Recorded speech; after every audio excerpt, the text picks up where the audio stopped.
C'est encore une joie ce matin de nous retrouver dans la présence de notre Seigneur Jésus. Amen. D'être parmi vous, c'est une joie. D'avoir la vie et la santé. Et quand on a la vie, ne cessons pas de dire merci à Dieu qui donne cette vie.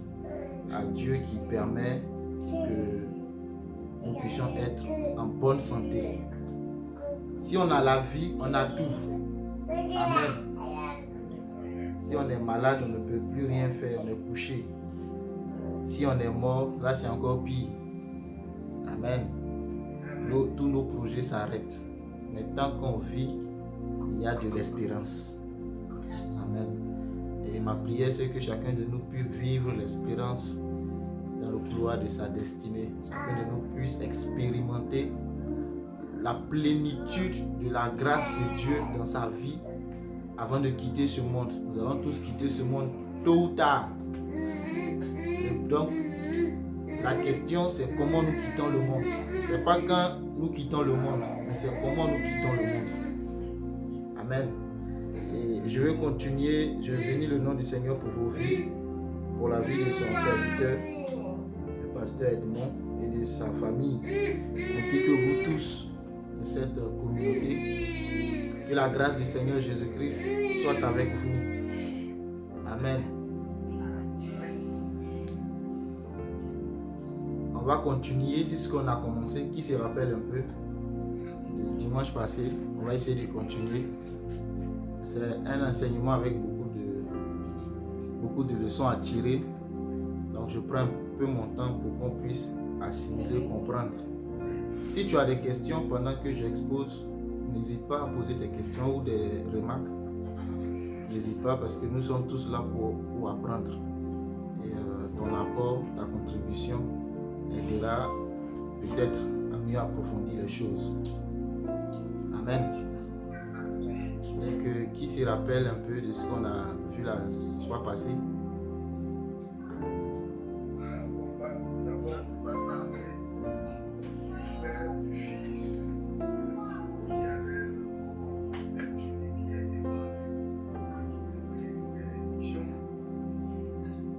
Amen. En effet, c'est ce qu'on a commencé à traiter et le thème que j'ai donné, c'est Oint pour la mission. Oint pour la mission. Amen.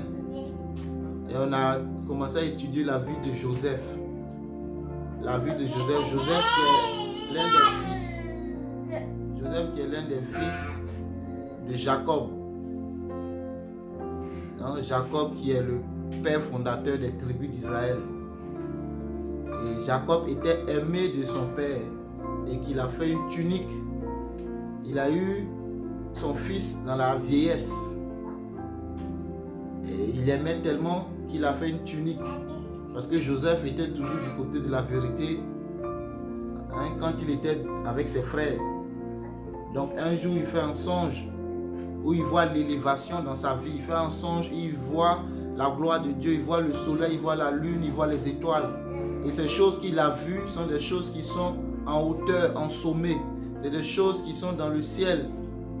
Ce n'est pas des choses de la terre. Ce qu'il a vu, ce n'est pas des choses que nous pouvons marcher dessus. Et je vous avais dit qu'Abraham a eu des descendances, comme Dieu lui avait montré, la poussière et les étoiles. Mais Dieu merci, le rêve que Joseph a eu, le songe qu'il fait, c'est qu'il ne voit pas la poussière, mais il voit les étoiles. Parce que sa destinée, c'était d'atteindre les étoiles. Amen. Et je vous ai parlé du vent contraire de l'onction. Parce que quand la grâce de Dieu repose dans ta vie, tu ne commences pas par voir ce que Dieu t'a montré. Non, ce n'est pas ce que Dieu t'a montré qui commence par se manifester, mais ce sont souvent les vents contraires. Ce qui t'amènera même à douter ou à poser des questions sur ce que tu as vu, sur ce que tu as entendu, sur ce qu'on a prophétisé sur toi, sur ce que la parole de Dieu dit. Parce que toi, tu ne vis pas et tu ne vois pas cela. Mais quand l'onction de Dieu vient sur ta vie, elle a pour but deux principaux, lesquels, numéro 1, de te donner la capacité de pouvoir tenir et surmonter les vents contraires, et numéro 2, te propulser dans ta destinée avec la force qu'il a mis en toi. Voyez-vous? Donc il faut d'abord que tu passes par des épreuves, des tentations. Il faut d'abord que tu passes par le feu, par les eaux. Il faut d'abord que tu traverses ton désert. Et tout le monde n'a pas forcément le même désert. Tout le monde n'a pas forcément les mêmes épreuves. Et je disais que le niveau d'élévation qui est dans ta vie est fonction des épreuves qui arrivent dans ta vie. Le niveau d'élévation qui est dans ta vie va attirer aussi le niveau de tentation, le niveau d'épreuve. Il y a des personnes où ce sont les démons qui attaquent. Il y a des personnes où c'est le diable lui-même qui se présente. À l'image de Jésus-Christ qui fut tenté par le diable dans le désert, poussé par le Saint-Esprit. Amen. Donc il y a des personnes, quand tu as une source de bénédiction, ce ne sont pas les démons qui viennent à ta porte, mais c'est le diable lui-même qui se présente. À l'image de Job qui est une source de bénédiction pour sa famille et pour ses amis. Ce n'est pas un démon qui allait se présenter au ciel pour réclamer, sinon pour pouvoir attaquer Job. C'est Satan lui-même. La Bible déclare que Satan s'est introduit dans la présence de Dieu, là où les fils de Dieu étaient. Amen. Parce que le niveau d'élévation de Job, un démon ne peut rien là. Il faut l'autorisation divine. Amen. Et je disais aussi qu'il faut savoir reconnaître le doigt de Dieu dans tout ce que nous vivons. De ne pas seulement nous adorer nos problèmes, de ne pas seulement contempler ou exalter ou ressasser nos problèmes, mais de plus passer le temps à chercher le doigt de Dieu, c'est-à-dire quelle est l'action de Dieu dans ce que je traverse, qu'est-ce que Dieu veut m'apprendre et quel enseignement il veut me donner, quelle leçon je dois en tirer. Et le peuple d'Israël, chaque fois qu'ils étaient dans des épreuves, dans des difficultés, ils ne pointaient pas tout de suite le doigt sur le diable. Ils disaient que c'est Dieu qui nous punit parce que nous avons péché, parce que nous avons été idolâtres, parce que nous avons fait ceci, nous avons fait cela. Ils cherchaient toujours la solution ils tournaient toujours le regard vers Dieu. Et c'est ainsi même quand dans le désert, ils vont être mordus par le serpent. Moïse fait le serpent des reins et il dit, celui qui regarde le serpent est guéri quand il est mordu, mais celui qui ne le regarde pas meurt. Donc Moïse est en train de nous enseigner ici que le problème va nous arriver. Quand le problème arrive, ce n'est pas de fixer les yeux seulement sur le problème, mais c'est de lever les yeux sur la solution. Et on lève les yeux vers la montagne d'où nous vient le secours. Et la Bible dit que le secours nous vient de l'Éternel des armées. C'est lui qui a fait les cieux et la terre. Amen. On ne passe pas le temps à regarder nos problèmes. Et malheureusement, quand on est en tant que chrétien, quand on a des soucis, des difficultés, on passe le temps à raconter nos problèmes. On passe le temps à dire que ça ne va pas. Amen. Alors que nous devons plus passer le temps dans sa présence pour chercher sa volonté. Parce que la Bible dit que rien ne nous arrive sans qu'il ne soit au courant. Donc si quelque chose m'arrive, l'Éternel est au courant. Mon Père est au courant. Oui, c'est une vérité biblique. Amen. Quand tu as une source de bénédiction, Dieu a ses regards sur toi. Et il utilise même les vents contraires. Oui, Dieu utilise les vents contraires pour que tu puisses rentrer dans ta destinée prophétique. Oui. Mais il faut accepter de grandir dans le spirituel pour comprendre ces choses-là. Parce que tu ne peux pas venir me dire que ce que je vis, c'est le doigt de Dieu. La situation que je traverse, c'est le doigt de Dieu. Dieu ne m'aime pas alors. Dieu nous aime. Dans Romains, je crois au chapitre 6 ou 12, je n'ai pas trop la référence. Et il dit qu'il est miséricordieux. Il dit Dieu, il est souverain. C'est l'apôtre Paul qui parle. Qui peut contester avec Dieu? Hein? Quand il parle d'Ésaü et Jacob, il choisit Jacob. Il dit, j'ai aimé Jacob et j'ai haï Ésaü. Avant même qu'il ne soit dans le sein de leur mère. Dieu est-il injuste? C'est ce que l'apôtre Paul nous enseigne. Dieu est-il injuste? Non. Il fait ce qu'il veut. Donc il faut comprendre ces choses-là. Ah, Dieu ne m'aime pas, c'est pourquoi? Non. Ah, Dieu, non. Il faut comprendre comment il est, comment il fonctionne. Et Dieu peut utiliser ton ennemi pour que tu puisses rentrer dans sa volonté. Dieu peut envoyer le diable devant toi. Mais ces choses-là, tu ne peux pas dire à des enfants. C'est pourquoi l'apôtre Paul dit, j'ai des révélations, j'ai des enseignements que je veux vous donner, mais vous n'êtes pas encore capable de les recevoir parce que vous êtes encore des enfants, vous êtes au lait. Donc je nous invite à grandir parce qu'il y a des choses que tu ne peux pas dire ça à tout le monde parce que ça peut choquer la foi. Parce que je ne peux pas traverser une situation difficile et toi tu es en train de me dire que c'est le doigt de Dieu. Mais on va continuer avec l'histoire de Joseph et vous allez voir. C'est Dieu qui orchestre tout ça. C'est Dieu qui organise tout ça. Pour Job, c'est qui a accepté que le diable le touche? C'est Dieu qui a accepté. Donc il ne m'aime pas alors. On détruit toute ma richesse un seul jour, on me donne l'ulcère. Et Dieu est là, il regarde. Et c'est lui qui a donné l'autorisation. Donc Dieu, il est très doux. C'est aussi un feu dévorant, nous dit la Bible. Sachons reconnaître Dieu dans toutes nos actions. Souvent, tout, ce n'est pas le diable. Souvent, tout, ce n'est pas le diable. Même quand c'est le diable, il y a le doigt de Dieu derrière. J'insiste là-dessus. Sachons discerner et comprendre quelle est la volonté de Dieu. Ce qui est bon, ce qui est agréable et ce qui est parfait. Donc, si je ne me trompe pas, on a vu Joseph jusqu'à ce qu'il soit vendu en Égypte. Et il s'est retrouvé dans la maison de Potiphar, n'est-ce pas? Voilà, on va continuer à partir de là. Jacob, qui est devenu Israël, aimait Joseph. Voilà. Et il les envoyait en brousse. Il a envoyé plutôt Joseph en brousse vers ses frères pour prendre de leurs nouvelles. Et ils ont comploté de le tuer. Mais il y a eu deux personnes.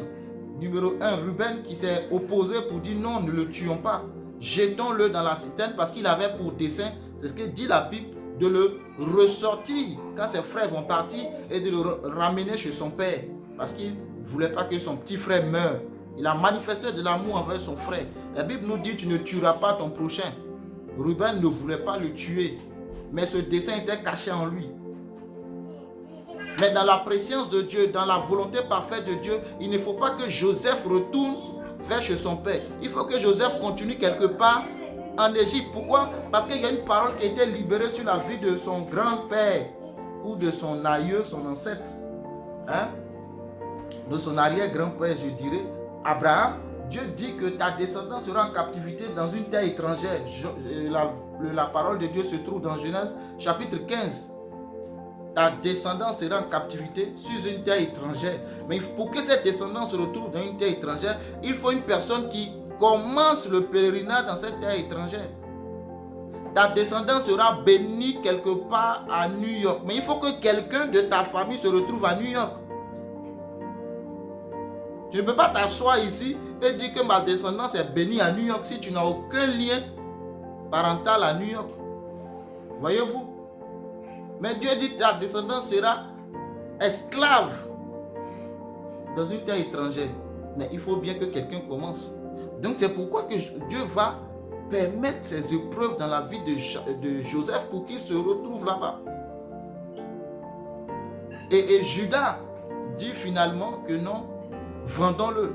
Ils le vendent aux Ismaélites, les Amalécites, non, pas les Amalécites, j'oublie leur nom, rappelle-moi si tu as le nom. Bref, il se retrouve en Égypte, dans la maison de Potiphar. Les Madianites, merci. Les Madianites. Il se retrouve dans la maison de Potiphar. Et la Bible nous enseigne que dès que Joseph arrive là, le chapitre 38, c'est le silence total, on ne parle pas de lui. Pourquoi? Parce qu'on l'a tué et le bouc, qui est l'image de Joseph, parce qu'on l'a tué, enlevé sa tunique. Et je vous disais qu'il y avait des similitudes avec Jésus-Christ. Mais gloire soit rendue à Jésus, parce que le sang de Jésus crie plus fort que celui d'Abel. Amen. Donc, Joseph est tué, sa tunique est enlevée, on le dépouille, on le tue. En fait, on l'a vendu, je dirais presque nu, peut-être juste avec sa culotte, j'en sais rien. Parce qu'ils ont enlevé sa tunique. S'ils ont enlevé sa tunique, qu'est-ce qu'il lui reste?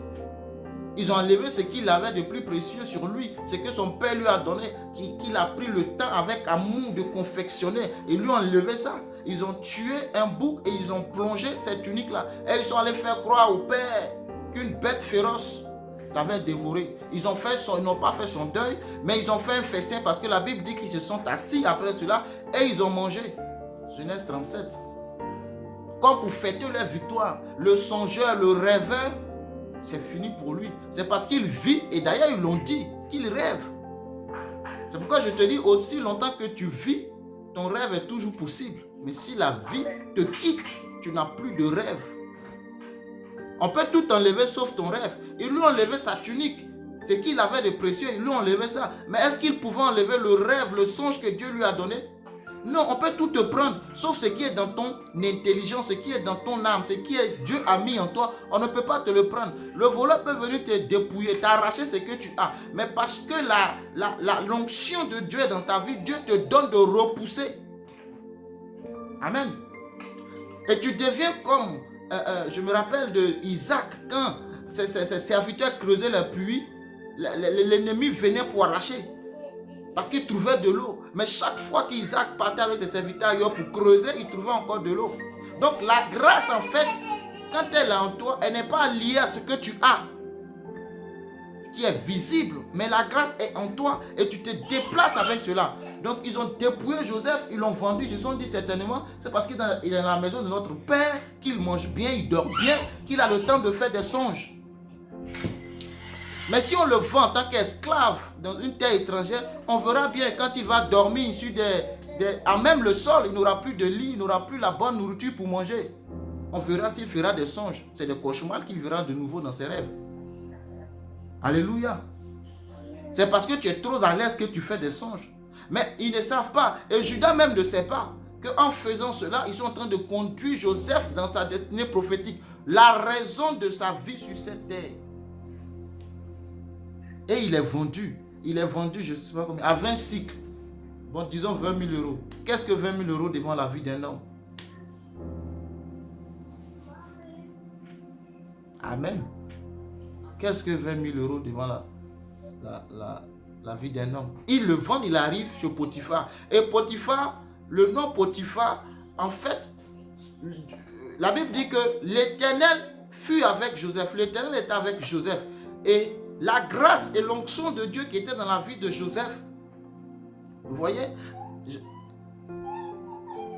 elle vient quelque part aussi de son père Israël. Je ne dirais pas Jacob, mais je dirais Israël. Voyez-vous? Parce que la Bible dit que quand Jacob était chez Laban, c'est ça, et Laban l'a manipulé. Mais là, il y avait une sagesse qui était dans la vie de Jacob, de telle sorte que à la fin, Jacob qui est parti juste avec un bâton, avec une goutte pour boire, il se retrouve avec une bénédiction extraordinaire. Et je veux prier pour toi que cette bénédiction, tu es venu avec une goutte, avec un bâton, mais que tu seras rempli et multiplié au nom de Jésus. Amen. Dieu avait donné cette sagesse-là à Jacob. Et c'est que Jacob touchait, prospérait. Et cette grâce-là reposait sur son fils Joseph. Et dans la maison de Potiphar, l'officier a vu que tout ce que l'enfant faisait réussissait. Il a décidé de lui confier toute la gestion de sa maison, excepté sa femme. Excepté sa femme. Et l'Éternel est avec lui. Comment Potiphar a su que l'Éternel est avec lui? Potiphar, son nom Potiphar, son Dieu c'est soleil. C'est le Dieu soleil. Et vous savez qu'ils savent lire, ils savent interpréter, ils savent reconnaître l'étoile dans la vie de quelqu'un. Et Joseph est une étoile. C'est ce que son songe dit. C'est une étoile. Il a comme enrôlé de son côté.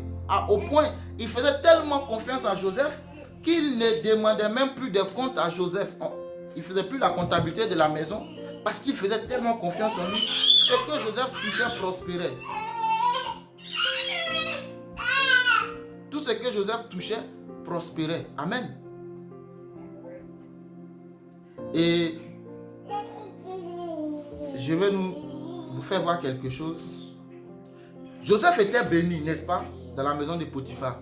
Écoutez, tu arrives en tant qu'esclave et on te nomme le gestionnaire de tous les biens. Tu arrives à l'Élysée. Non, on ne dira pas l'Élysée. On dira, tu arrives à Matignon. Et on te nomme en tant que gestionnaire de tous les comptes.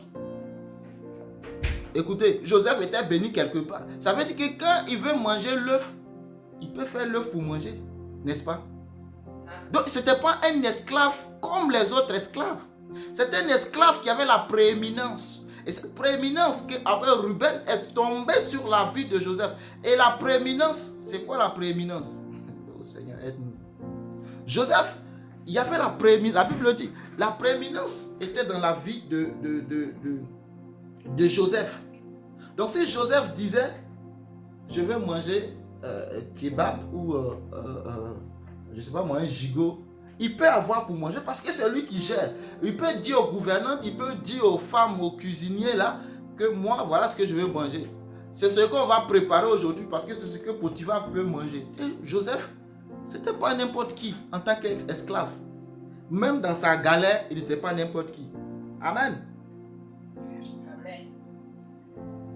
Et Joseph avait la prééminence. Joseph avait la prééminence dans la maison de Potiphar. Et Joseph, certainement, vous savez que quand il quitte son père, il était dans un confort. Il était bien. Et Dieu le pousse en levant. Et arrivé en Égypte, il retrouve encore un confort. Souvent, il y a des choses qui arrivent dans ta vie, tu penses que tu es arrivé, tu n'es pas encore arrivé. C'est juste un passage, c'est un chemin, c'est un clin d'œil de Dieu. C'est un clin d'œil de Dieu. C'est un clin d'œil de Dieu. C'est un clin d'œil de Dieu. Tu n'es pas encore arrivé. L'Éternel était avec Joseph. Et la Bible dit, l'Éternel fut avec lui. Dans Genèse 39. Et la prospérité l'accompagna. Il y avait la prééminence. La prééminence, c'est la bénédiction absolue. C'est le premier rang dans tout ce que tu fais. Et la Bible dit que nous sommes à la tête et non à la queue. Nous avons la prééminence en Jésus-Christ. Tout ce que nous faisons prospère et doit réussir. C'est pas... comment le dire? C'est pas une histoire de négociation. C'est une vérité. Mais cette vérité, tu te l'accapares quand tu es fils et non quand tu es enfant. Un enfant nous est né, un fils nous est donné. Parce qu'à un fils, on confie des responsabilités. Quand Isaïe parle de Jésus-Christ. Amen. Donc, Joseph était béni. Joseph avait la prééminence dans sa vie. La prééminence ne dépend pas de ton âge, ni de l'aîné, de la... Moi, je suis l'aîné. L'aîné, c'est... Non, écoute, tu peux être l'aîné et puis ne pas avoir la prééminence. La prééminence, c'est pas... Joseph, quand il est vendu, il a 17 ans, c'est un enfant. On dirait un ado, pour parler comme aujourd'hui. C'est ce que la Bible nous dit. Joseph âgé de 17 ans. Joseph âgé de 17 ans. Supposons que là, il se retrouve, il a 18, 19 ans. Il est toujours ado. Parce que le Genèse 38, on va voir que Tamar, Judas, et ça c'est une leçon à retenir. Parce que quand on vend Joseph, la Bible dit que Judas va se séparer de ses frères. Pourquoi? Parce que Judas ne veut plus rentrer dans les compromis. Judas ne veut plus vivre le complot de meurtre. Judas va s'éloigner. Il va aller dans un pays appelé Adulam. Il va aller là-bas. Lui aussi, il va connaître une histoire bizarre. Mais je ne vais pas parler de ça. Mais en tout cas, il va se séparer de ses frères. Il faut te séparer de ceux qui complotent pour tuer. La Bible dit dans Psaume 1, ne t'assieds pas en compagnie des moqueurs. Ne t'assieds pas en compagnie des moqueurs. Ne t'assieds pas en compagnie de ceux qui veulent tuer, ceux qui méditent le mal. Il faut quitter. Ici, ce sont ses frères, mais Joseph a cliqué sur quitter. Il a quitté ses frères. Il dit, les gars, au revoir. Vos histoires de tuer, de faire des complots, moi, je ne suis plus dedans. Si tu rentres, tu restes dans la compagnie des moqueurs, dans la compagnie de ceux qui méditent le mal, tu ne peux pas prospérer. Parce que Dieu résiste aux méchants. Amen. Dieu résiste aux méchants. Donc, Joseph se dit, bon, écoutez, la vie est belle chez Potiphar. C'est lui maintenant le chef. Je suis le chef de Potiphar. Vous savez, c'est moi le chef du garde-corps. Quand Macron bouge, c'est moi le chef. C'est moi qui... Le responsable de la sécurité, c'est moi. C'est moi.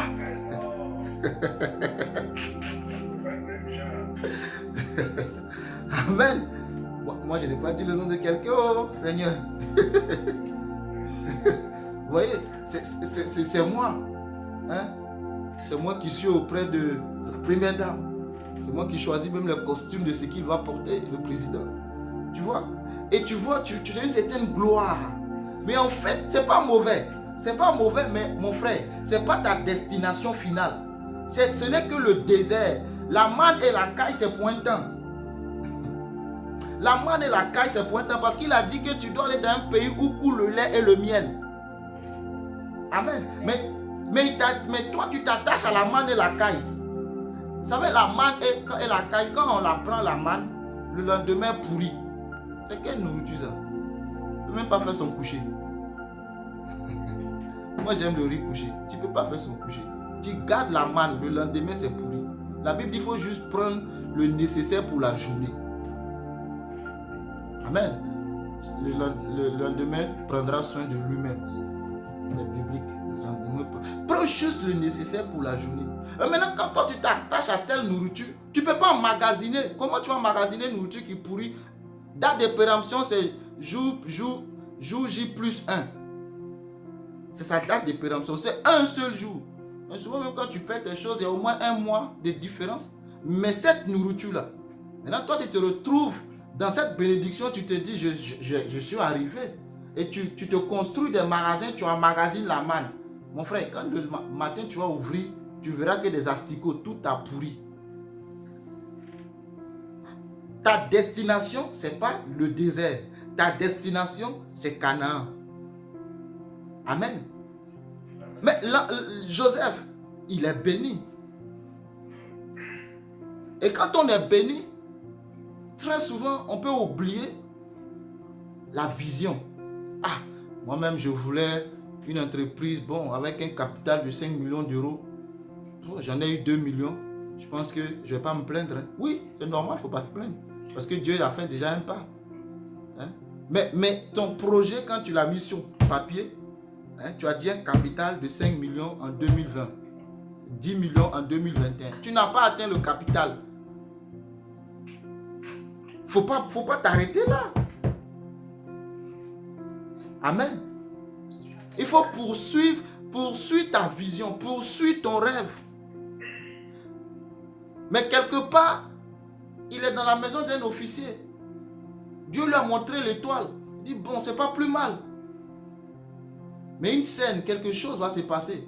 Et cette personne, c'est la femme de Potiphar qui apparaît comme une personne méchante. C'est une personne méchante. Hein.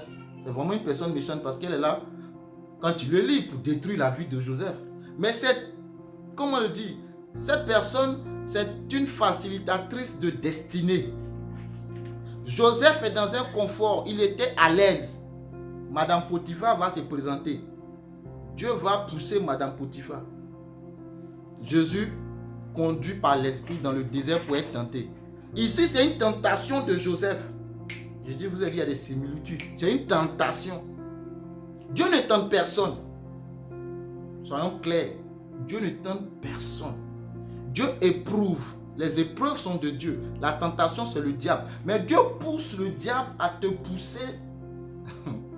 Quand je vous dis ces deux choses, il faut grandir. Dieu pousse le diable. Il prend son pied, il pousse le diable. On ne t'entend pas.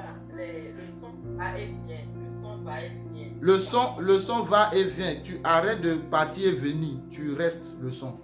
Amen. Amen. Voilà. Donc, je disais, c'est la dernière partie, je suppose que vous n'avez pas entendu. Je disais que Dieu ne tente personne. C'est le diable qui tente. Dieu éprouve. Les épreuves sont de Dieu. Mais la tentation n'est pas de Dieu.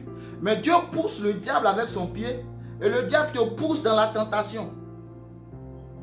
Vous voyez comment Dieu il est? Il n'est pas, c'est pas lui qui t'a poussé. Mais lui il a poussé le diable et le diable t'a poussé. Si on doit parler de responsabilité, qui t'a poussé? C'est Dieu? Non, Dieu t'a pas poussé. Moi, mon pied t'a pas touché. Moi, j'ai poussé le diable. Moi, je n'ai pas dit au diable de te pousser. Mais le diable t'a poussé dans la tentation. Donc, parce que Dieu veut faire sortir Joseph de son petit confort, de son petit malin de Range Rover qu'il a acheté là. Il veut le faire sortir de là. Parce que le plan, c'est que c'est dans les étoiles. C'est dans les étoiles. Et pour aller dans les étoiles, il faut un jet privé. Range Rover ne peut pas décoller. Alléluia. Il faut un avion qui décolle pour aller dans les nuages. Non, il faut que je pousse l'enfant parce que l'enfant a pris un certain style de vie, il est heureux. Si je ne fais pas quelque chose, moi j'ai dit une parole sur la vie d'Abraham. Si je ne fais pas quelque chose, il faut que ça s'accomplisse. Pourquoi? Parce que devant, j'ai préparé une grande chose qui doit arriver. Et pour cela, j'ai besoin de Joseph au plus haut niveau. C'est pourquoi je lui ai montré les étoiles. Je ne lui ai pas montré le sable. Il faut qu'il soit au plus haut niveau du sommet. Qu'il atteigne l'Élysée. Parce que c'est là-bas que se décident, se prennent les grandes décisions. S'il reste au Potiphar, il n'aura pas la main. Il ne pourra pas gérer ce que je suis en train de préparer. Donc Dieu le pousse. Et la femme de Potiphar rentre en action. Après Ruben, après Judas, dans la maison de Potiphar, c'est la femme de Potiphar qui va venir faciliter la destinée de Joseph. Elle dit à Joseph, je ne vais pas te lire, je vais te laisser lire ça. Je sais que je ne vais pas le terminer, mais je ne vais pas le lire le texte, mais je t'invite à le lire. Elle dit à Joseph, la Bible dit que Joseph était beau. Il est beau. Genèse 37, verset 7. Après ces choses, il arriva que la femme de son maître porta les yeux sur Joseph et dit, couche avec moi. Joseph était beau. Les beaux garçons là, Yapo. Et elle dit, Dieu aussi, Dieu aime les bonnes choses, Dieu aime les jolies choses. Même quand tu vas sacrifier un agneau, il dit sans défaut, sans tache. C'est moi, je ne veux pas un agneau bancal. Je n'ai pas besoin. Borne, je ne veux pas. Dieu aime les très bonnes choses parce que ce que Dieu a créé est très bon. Genèse. C'était très bon. Quand il a créé l'homme, il dit c'était très bon. Donc, quand tu te regardes là, fais comme David. Merci Seigneur de m'avoir créé une si belle créature. David te regarde. On va dire que tu es narcissique. Oui, c'est pas grave. Dieu m'a créé beau. Si toi-même tu n'arrives pas à te dire beau ou belle, qui va te le dire? Tu attends le voisin pour admirer ta beauté. Et puis vous les femmes, souvent c'est une parenthèse. Mon mari ne m'a pas dit que je suis belle et puis tu es fâché. Tu t'es sapé, tu t'es tressé. J'ai souffert sous le casque, je sors et il ne me donne même pas de compliments. Les hommes, donnez les compliments aux femmes. Il faut dire à ta femme qu'elle est belle. Amen. Donne les compliments. Elle a souffert en bas du casque à cause de toi. Ça l'a chauffé sa tête. Elle a supporté. Il faut reconnaître sa beauté. Amen. Mais si ton mari ne t'a pas dit, toi-même regarde-toi et dis je suis belle. Aïe. Amen.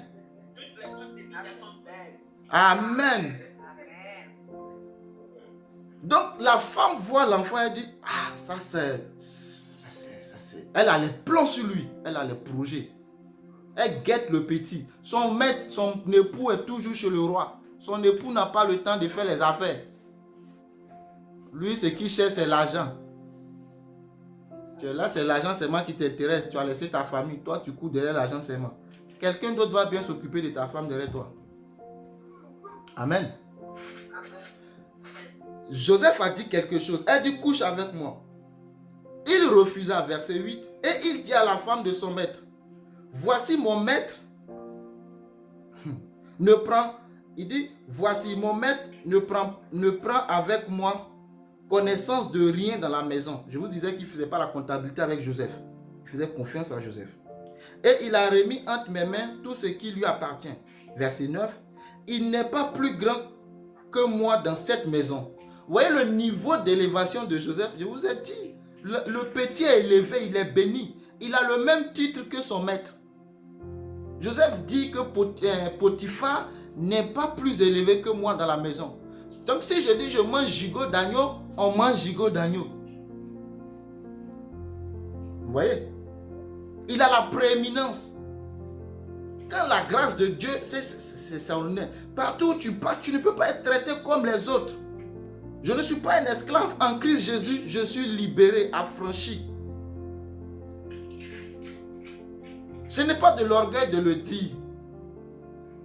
Le diable nous a tellement fait croire des choses qu'aujourd'hui, quand tu dis des choses, on dit que tu es prétentieux, tu es orgueilleux. Et si moi je le dis, je le répète, si c'est ce que tu appelles orgueil, j'accepte d'être orgueilleux. Parce que moi, Dieu m'a dit que je suis béni en Jésus-Christ de toutes sortes de bénédictions dans les lieux célestes.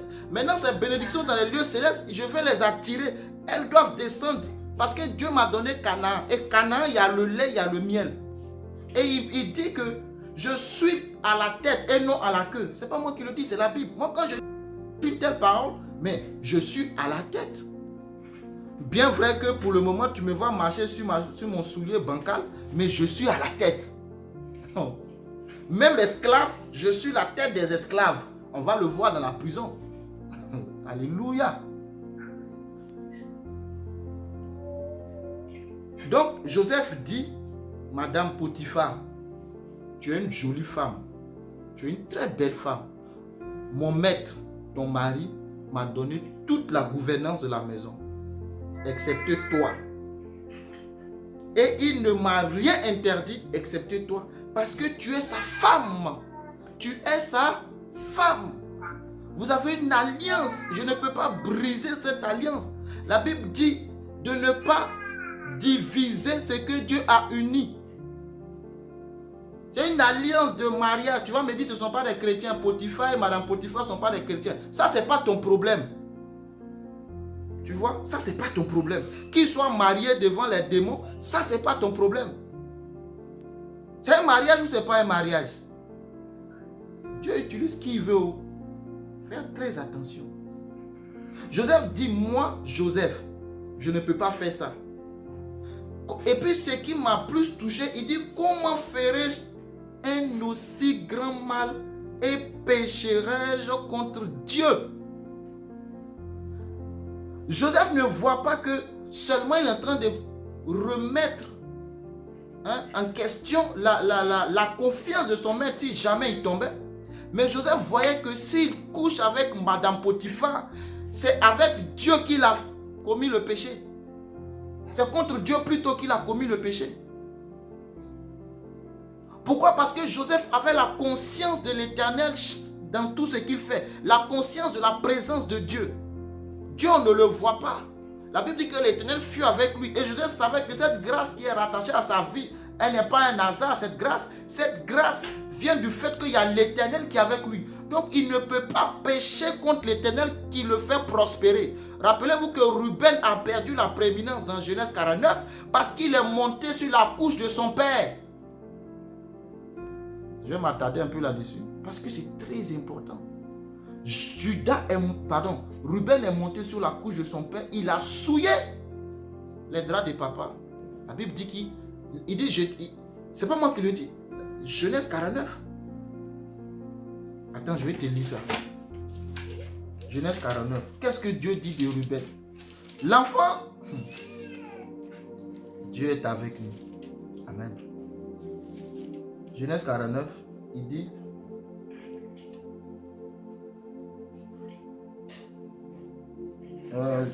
verset 2, rassemblez-vous, écoutez fils de Jacob, écoutez Israël, votre père. Ruben, toi mon premier-né, verset 3, ma force est les prémices de ma vigueur.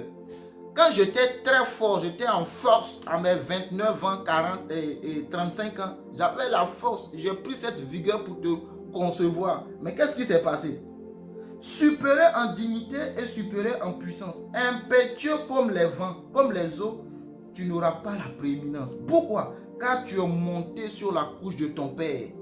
Tu as souillé ma couche en y montant. Voici où Ruben perd la prééminence.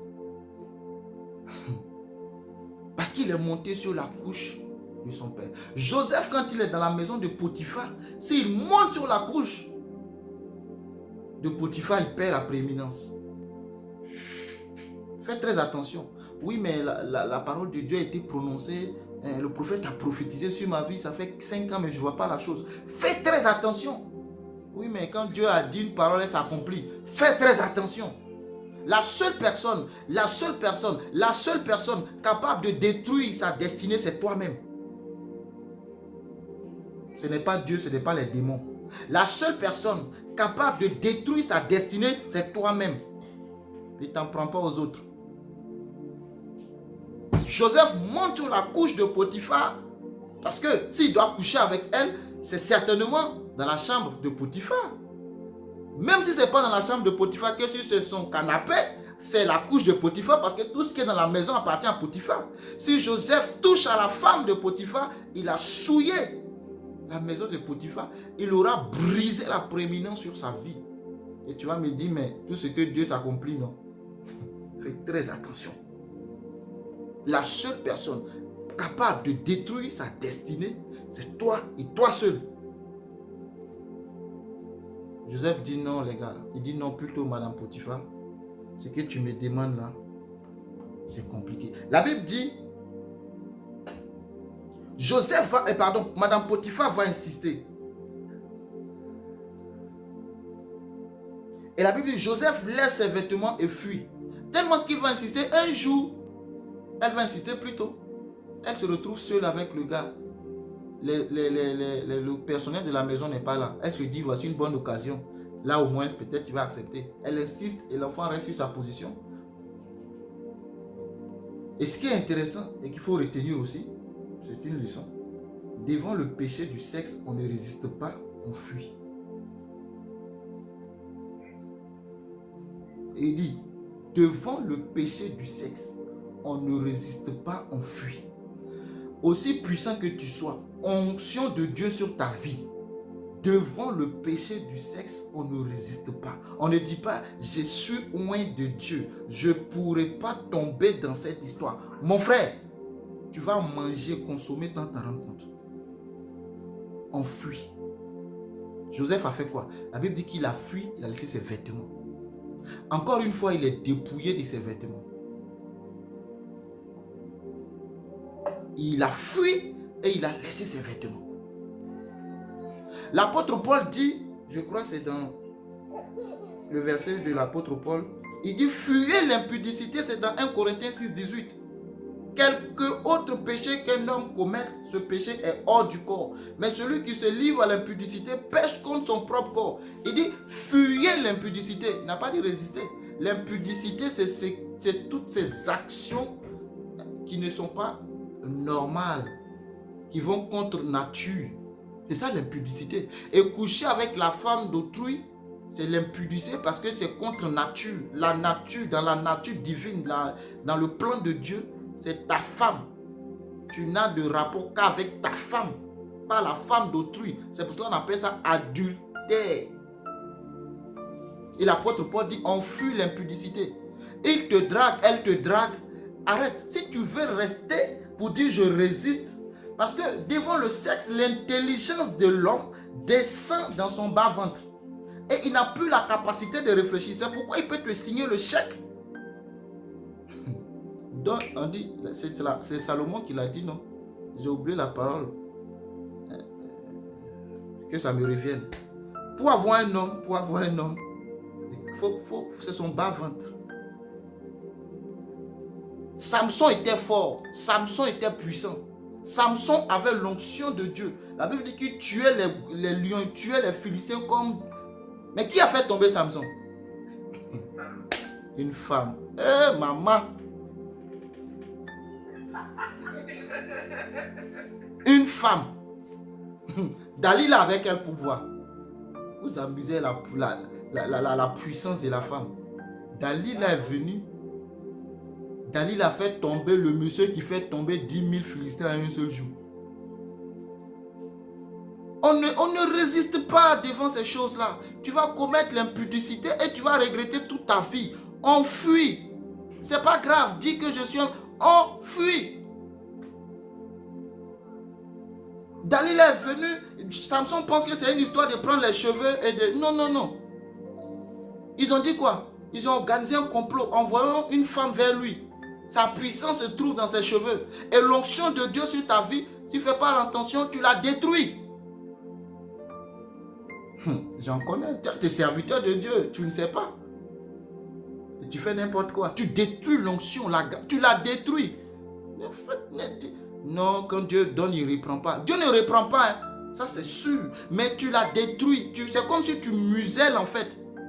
Tu mets dans une prison cette grâce que Dieu t'a donnée. Tu ne peux plus rien faire. Samson était détruit comme ça. Mais Dieu lui a donné, gloire à Dieu, une seconde chance. Et il a péri. Là, normalement, Samson ne devait pas mourir comme ça. Ce n'était pas la destinée pour lui comme ça. Non. Mais par le péché du sexe. Vous voyez comment il a fini? Il tue les Philistins et lui-même il meurt avec eux. C'est ce que Dieu a dit de toi? Non. Que tu vivras heureux rassasié de tes jours.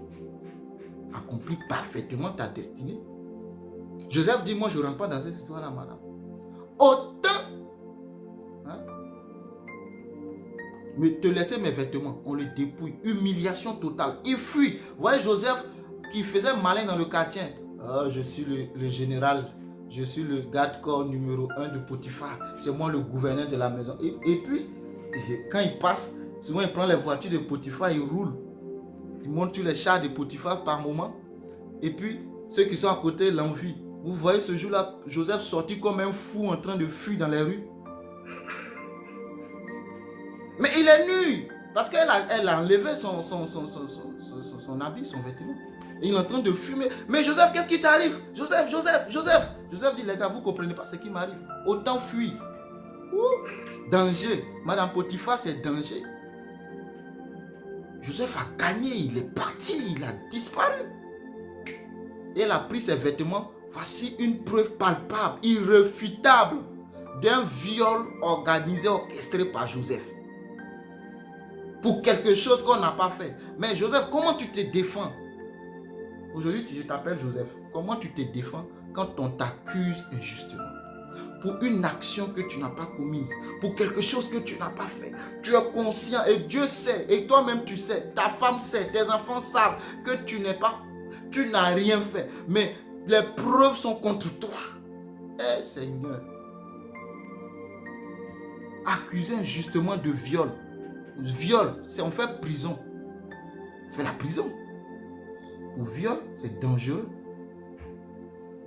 Un viol manqué. Il n'a pas touché. Elle dit qu'il m'a violé. Voici les preuves. Oh Jésus. Tout acte qui nous condamnait, qui subsistait contre nous, Christ l'a déchiré à la croix. Oh yes. Tout ce qui m'accuse, tout ce qui me condamne, tout ce qui se lie contre moi, se lève contre moi, Christ l'a déchiré. Et ce qui est intéressant avec Christ, c'est que nous étions coupables. Quelqu'un qui est coupable, on a déchiré. Et quelqu'un qui n'est pas coupable. Joseph n'était pas coupable. Nous étions coupables. Nous avons donné délibérément, volontairement à Satan. Mais il a déchiré les actes qui nous condamnaient. Il a déchiré les actes qui nous accusaient. Devant le tribunal, il n'y a aucune preuve qui puisse encore résister. Parce que Christ a brûlé toutes les preuves te concernant. C'est pourquoi je te dis, tu n'es pas n'importe qui. Ne laisse pas le diable te faire croire le contraire. Christ à la croix a déchiré tous les actes. Quand il se présente vers toi et il te dit, voici ton passé, montre-lui son avenir. Moi, c'est mon passé. Et ce qui est passé est passé. Toutes choses sont devenues nouvelles. Mais toi, ton avenir n'est pas encore arrivé. La GN. Enfant de Dieu. Moi, j'aime la parole. Aime la parole. La Bible dit dans Jean 8, 32, vous connaîtrez la vérité. Et la vérité vous rendra libre. Et Jésus dit, je suis la vérité. Donc, mets à la place de vérité, vous connaîtrez Jésus, Christ, et Jésus-Christ vous rendra libre. Ce n'est pas la vérité de papa, écoute, Ruben m'a frappé. Non, ce n'est pas cette vérité-là qu'il est question. Papa, quand on allait au supermarché, maman n'a pas voulu. C'est pas de ça qu'il est question. Vous connaîtrez Christ. Et la connaissance de Christ, c'est la connaissance qui enfante. Le corps à corps qui enfante. Ne reste pas dans le superficiel. Va en profondeur. Jésus a dit, allons de l'autre bord. Va de l'autre bord. Jette le filet dans la profondeur. Car même s'il fait jour, tu prendras des poissons comme Pierre. Sur quelle base tu jettes le filet? Joseph il ne peut pas s'amuser. Joseph, il est parti. Il a disparu. Et laisse-moi te lire un verset. Quand on a accusé injustement, qu'est-ce que Dieu dit? Quand on souffre, quand il y a des afflictions, tu essaies, parce que tu as eu la foi en Dieu, tu n'as pas plongé dans la compromission. Dans ta société, ils ont décidé de faire un vol organisé. et ils t'ont dit, toi le comptable, de manipuler les chiffres. Et tu t'es assis, tu as regardé Dieu. Peut-être que tu auras eu peut-être 50 000 euros dans cette affaire. Mais tu as regardé Dieu. Alors que ton salaire a même 1500 euros. Tu as regardé Dieu. Tu dis non, je crois à un Dieu tout-puissant. Créateur des cieux et de la terre, il est mon Père. Je ne rentre pas dans cette compromission. Je ne rentre pas dans ce vol. Et ils ont organisé le vol. Et c'est toi, ton nom qui est sorti devant. Pourtant, tu n'y étais pour rien. Par ta foi en Christ, tu souffres gratuitement, j'ai envie de dire. La Bible dit dans le livre de 1 Pierre chapitre 2 verset 19. 1 Pierre chapitre 2 verset 19. Il dit, car c'est une grâce de supporter des difficultés en souffrant injustement pour garder bonne conscience envers Dieu. Ah, la souffrance aussi c'est une grâce. Enfant de Dieu, aide-nous Seigneur. Donc quand je souffre, c'est une grâce. Quand je souffre injustement, et je continue, en effet, quelle gloire y a-t-il à endurer de mauvais traitements si vous commettez des fautes? Donc si Joseph couche avec Potiphar et que la police arrive, la souffrance de Joseph, il le mérite. Parce qu'il a violé. N'est-ce pas? Mais la Bible dit, souffrir injustement. Il faut regarder dans ta vie, quelles sont les souffrances injustes que tu vis. La Bible dit, c'est une grâce de supporter. Pour un temps, cette souffrance. Pourquoi? Parce que tu as une conscience envers Dieu. Joseph a une conscience de la présence de Dieu. Et j'aime le dire, peut-être que je me trompe, cette fois-ci c'est moi qui le dis. Je me dis, une femme qui est fidèle à son mari ou vice-versa, ou un homme qui est fidèle à sa femme, sa fidélité viendra d'abord de la fidélité qu'il a avec Dieu. C'est parce qu'il est fidèle à Dieu et qu'il ne peut pas tromper Dieu. Parce que l'apôtre Paul, chaque fois qu'il parle de l'église, il la compare avec la femme et le mari. Donc, cette fidélité-là fait que, même s'il est face à des occasions d'infidélité, il dit non. Souvent, il veut le faire, mais il pense à Dieu et il reste fidèle à sa femme.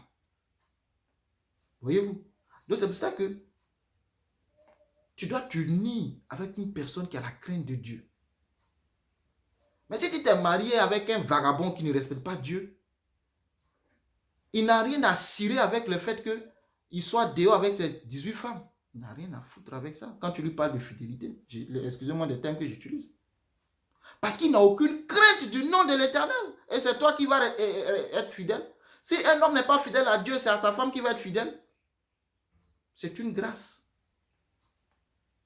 Mais la conscience de la présence de Dieu fait que Joseph dit, les gars, quand il racontait ça, je suis sûr que ses amis du quartier sont allés le voir. Joseph, qu'est-ce qui s'est passé?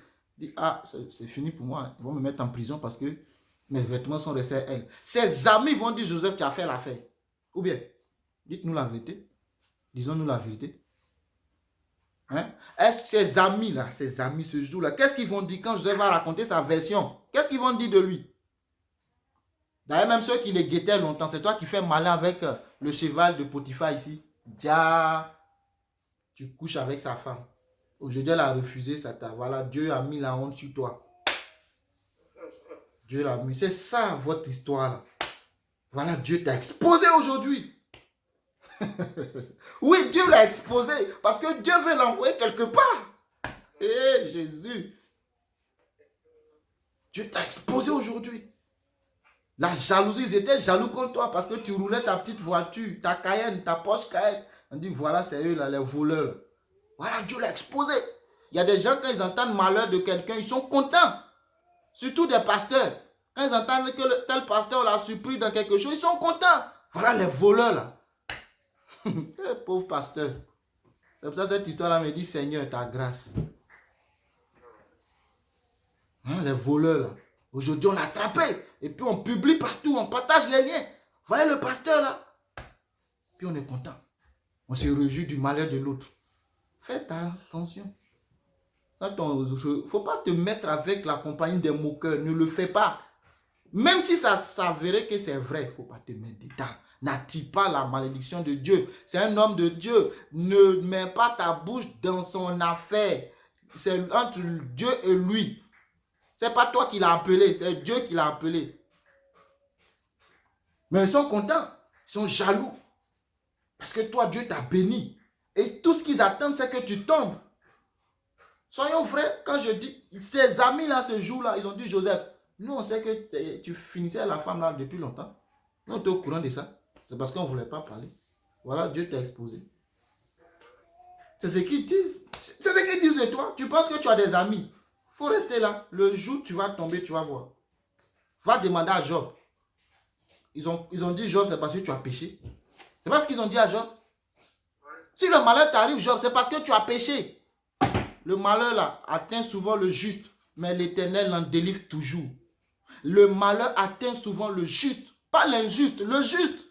Mais l'Éternel l'en délivre toujours. Pourquoi tu penses que quand je passe par le malheur, c'est forcément que j'ai péché, que je suis tombé?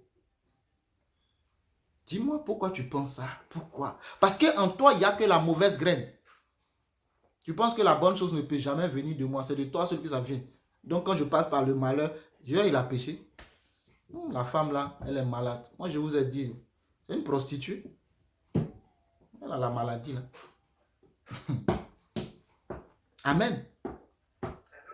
Joseph n'est pas rentré dans la compromission. Il n'est pas rentré dans l'impudicité. Il a fui. Et retiens-le. Devant ça, fuis. Homme, garçon, femme, fille, jeune fille. Fuis. Disparaît. Ne résiste pas. Quand on se moque de toi, fuis. Au moins, tu auras honoré le nom de ton Père. Sinon, tu risques de perdre la prééminence. Donc, Dieu organise ça. Je vous ai dit, c'est son pied qui pousse Satan. Et Satan a poussé Joseph. Dieu a organisé ça pour que Joseph sorte un temps soit peu de sa zone de confort. Sa zone de confort numéro 2, c'était chez Potiphar. Après, son père, c'est Potiphar. Joseph, je t'ai laissé manger un peu. Tu as mangé un peu, tu as goûté un peu, mais il faut quitter là. C'est bon, on va quelque part. Ne t'assieds pas là. La manne, c'est pour un temps. Allons-y quelque part. Et Joseph, on fait le rapport à son mari. Son mari, c'est un officier. Son mari, lui, il parle avec Pharaon. Il n'a même pas besoin qu'on envoie la police mener des enquêtes pour savoir si c'est vrai ou pas. Il a pris Joseph, boum, en prison. Et où on met Joseph? Dans la prison où on jette les serviteurs du roi. C'est dans cette prison-là qu'ils sont allés jeter Joseph. Ils n'ont pas mis Joseph dans une prison quelconque. Je dis la prééminence fait des connexions extraordinaires. La grâce de Dieu fait des connexions extraordinaires. La grâce de Dieu, tu es prisonnier et puis tu n'es pas prisonnier comme les autres. Quand il arrive en prison, la Bible dit que le chef de la prison désigne Joseph comme le responsable de tous les prisonniers. Oh yes, je prie que cela soit ton partage. Même en prison, c'est toi qui es le chef. C'est-à-dire les entrées et sorties, tu as le droit de voir. Ça veut dire que quelque part, on peut t'apporter des choses que normalement le prisonnier n'a pas droit. Seigneur Jésus, ton histoire est douce. Il est en prison, mais son histoire de prison n'est pas pareille. Lui là, on peut le visiter à n'importe quelle heure. C'est le chef. Amen. Il n'est pas soumis comme les autres. On est dans le royaume de Dieu. On n'est pas soumis, on n'est pas traité dans la même loge. Ce n'est pas possible. Moi, en tout cas, cette parole, d'être traité comme les autres, je ne suis pas dedans. Joseph a la prééminence sur ta vie. Et la Bible dit que tu es la tête. C'est la prééminence. La tête, c'est la prééminence. Ça, ce n'est pas une histoire d'Ancien Testament ou du Nouveau Testament. C'est la parole de Dieu. Alors, les chrétiens justifient tout. Ça, c'est l'Ancien Testament. Ça, c'est le Nouveau Testament. C'est la parole de Dieu ou ce n'est pas la parole de Dieu? Donc, on avance. Que ce soit ancien ou nouveau, avançons. Voyez-vous? Donc, Joseph, et je vais m'arrêter là. Vous voyez, l'heure passe vite. Oh. Je m'arrête là. Joseph est accusé injustement. Et la Bible dit c'est une grâce de supporter. Et malgré tout ça, la Bible nous dit encore que l'Éternel était avec Joseph. Et Éternel, ton affaire est compliquée d'être. Tu es là et puis on m'accuse injustement. Tu es là et puis Potiphar accepte le mensonge de sa femme. Tu ne pouvais pas fermer ce jour-là, le rendre bobo. Envoie un ange là, gifler là-bas. Dis, tais-toi, Joseph est innocent. Non, l'Éternel est là et puis regarde. Mon fils Joseph, on va quelque part. Quand est-ce que tu comprendras qu'on va quelque part? Je te demande pardon, Joseph. C'est vrai que ce n'est pas facile, mais on va quelque part. Je dois accomplir ma parole. Joseph ne murmurait pas. Il allait en prison et la prééminence est encore avec lui. Et je lis un dernier verset pour toi. Ésaïe 43, verset 2. Maintenant, voici ce que dit l'Éternel, celui qui t'a créé, Jacob, celui qui t'a façonné, Israël. Oh, j'aime ça. N'aie pas peur, car je t'ai racheté. Je t'ai appelé par ton nom. Tu m'appartiens. Si tu traverses de l'eau, je serai moi-même avec toi. Si tu traverses les fleuves, ils ne te submergeront pas. Si tu marches dans le feu, tu ne te brûleras pas et la flamme ne te fera pas de mal. L'Éternel fut avec Joseph. Ésaïe 43, voilà ce qu'il dit. Si tu marches dans les eaux ne te submergeront pas. Les eaux, dans ce contexte, sont les épreuves, sont les difficultés. Mais il dit que ces difficultés-là ne te submergeront pas. Les eaux ou les flammes ne te consumeront pas. Tu seras dans la fournaise ardente, mais tu ne seras pas consumé. Ça a été vérifié, non? Avec les amis de Daniel. Tu seras jeté dans la fosse aux lions, mais les lions ne te mangeront pas. Voyez-vous? Tu étais chez Potiphar. La femme de Potiphar voulant enterrer ta destinée. Mais je t'ai fait sortir de là. Je t'ai mis en prison. Accepte, point tant soit peu, la souffrance, car c'est une grâce, par motif de conscience envers Dieu. Comme Christ lui-même, quand tu continues le verset de 1 Pierre 2, il parle jusqu'à de Christ lui-même, a souffert la croix. Père, si cela est possible, que cette coupe s'éloigne de moi, mais non pas ma volonté. Voici la coupe de Joseph. Et Joseph, c'est un prototype de Christ, de Jésus. C'est Joseph comme un Messie. Parce que plus tard, prochainement on le verra, vous allez voir que Joseph va sauver toute une nation. Et pas une nation chrétienne, une nation païenne. Et Jésus-Christ est venu pour sauver les païens. Il n'est pas venu pour sauver les chrétiens. Non, Jésus-Christ n'est ni chrétien, ni musulman, ni bouddhiste, il est venu pour sauver le monde. Point. Amen. Que Dieu te bénisse. Je prie que, je parle beaucoup, mais que tu aies retenu l'essentiel te concernant. Accusé injustement, vendu injustement, on t'a accusé de viol, de vol. Mais tu sais très bien que ce n'est pas toi. Seigneur, que ta grâce dans ma vie me permette d'endurer un temps soit peu cette souffrance. Parce que peu importe ce que tu diras, on ne te croira pas. Les preuves sont là et palpables. Tes vêtements sont là. Que vas-tu dire devant le juge? Devant le procureur, qu'est-ce que tu vas dire? Ce sont tes vêtements. Aujourd'hui, on cherche ADN partout. Tes mains ont été sur la femme parce qu'elle t'a attrapé, tu as fui. On va retrouver tes ADN. Comment vas-tu te défendre? Ce n'est pas dans tout qu'il faut se défendre.